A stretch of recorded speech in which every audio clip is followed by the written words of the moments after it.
आपण पाहत आहात नाशिक खबर न्यूज, जनतेचे हक्काचे व्यासपीठ। नितेश राणे यांनी निदा खान प्रकरणावर मोठं वक्तव्य करत टीका केली आहे। त्यांनी म्हटलं की निदा खानच्या समर्थनासाठी अनेक हिरव्या रंगाचे साप आपल्या बिळातून बाहेर येत आहेत। नाशिकमध्ये समोर आलेल्या TCS प्रकरणाचा उल्लेख करत त्यांनी याला कॉर्पोरेट जिहाद असे संबोधले। आपल्या हिंदू धर्मात आणि इतर धर्मात किती फरक आहे या प्रकरणातून दिसून येत आहे। आरोपींना कोर्टात नेले जात असताना त्यांच्या धर्मातील असंख्य लोक तिथे जमा झाले आणि कोर्टावर दबाव आणण्याचा प्रयत्न केला असा आरोप त्यांनी केला। पुढे बोलताना राणे म्हणाले, आज निदा खानला मदत करण्यासाठी अनेक हिरवे साप बाहेर येत आहेत। निदा खान TCS मध्ये नोकरी करत होती। ती तिथे सत्यनारायणची पूजा करण्यासाठी गेली नव्हती, तर इस्लाम धर्माचा विस्तार करण्याच्या उद्देशाने गेली होती।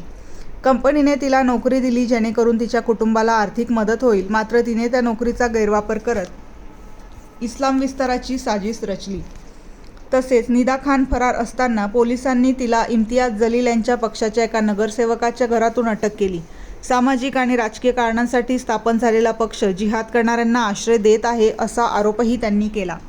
राणे यांनी पुढे म्हटलं, इम्तियाज जलीलसारखे लोक उघडपणे आरोपी निर्दोष असल्याचं सांगत आहेत।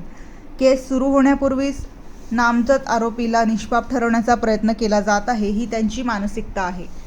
नाशिकमध्ये TCSच्या नावाने जे काही प्रकरण घडलं, कॉर्पोरेट जिहाद त्याला नाव दिलं गेलं आणि तिथे जेव्हा हे काय हल्ली जे निदा खान संदर्भात आपल्याला जे ऐकायला मिळत आहे, विचार करा आपल्या सनातन हिंदू धर्मामध्ये आणि अन्य धर्माच्या लोकांमध्ये किती फरक आहे। जेव्हा नाशिकचं जे TCSचं प्रकरण उघडलं आणि जेव्हा तिकडचे जे काही आरोपी होते त्यांना जेव्हा न्यायालयामध्ये घेऊन जाण्याची जेव्हा भूमिका पोलिसांची होती, तेव्हा त्यांच्या धर्माचे असंख्य लोक तिथे जमत आणि त्यांना समर्थन देण्यासाठी ते लोक घोषणा पण द्यायचे।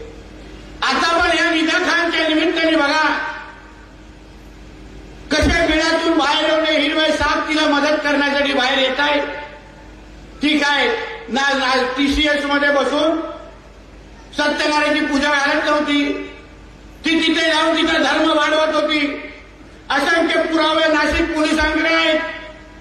आपल्या हिंदू धर्मातल्या असंख्य मुलं मुलींना पण इस्लाम धर्मामध्ये कसं आणायचं त्यासाठी ती सतत त्यांना मार्गदर्शन करत होती, त्यांच्यावर प्रेशर आणत होती आणि म्हणून आज तिला ते दिवस बघायला लागले। तिला आपण नोकरी देण्याची भूमिका त्या कंपनीने घेतली, ताके 4 रुपये तिच्या घरात गेल्यानंतर तिचं घर चालेल, पण तिने तो विषय केला नाही। तिने त्या पदावर बसून मी माझा इस्लाम धर्म कसा वाढवू शकते ही भूमिका घेऊन ती तिथे काम करायला लागली। आणि आज जेव्हा तिने चुकीचं जे काही तिने केलेलं आहे, जिहाद पसरवण्याचं काम जे केलं आहे, तिला समर्थन करणारे बघा किती हिरवे साप बिळातून बाहेर निघत आहेत। ते हैदराबाद पासून ते संभाजी नगरपर्यंत काल काय 2 दिवसा अगोदर तिला अटक झाली, ती मिळाली कुठे? MIM कॉर्पोरेटरच्या घरी। म्हणजे विचार करा की राजकीय पक्ष म्हणून समाजाचा विकास करण्यासाठी, विधायक आणि सामाजिक काम करण्यासाठी जो राजकीय पक्ष आपण काढतो ते जिहादला उद्या अगर समर्थन करायला लागले तर त्याला राजकीय पक्ष म्हणून आपण ओळखणार आहोत का? हाही मुद्दा ह्या निमित्ताने आपण विचार करायला पाहिजे।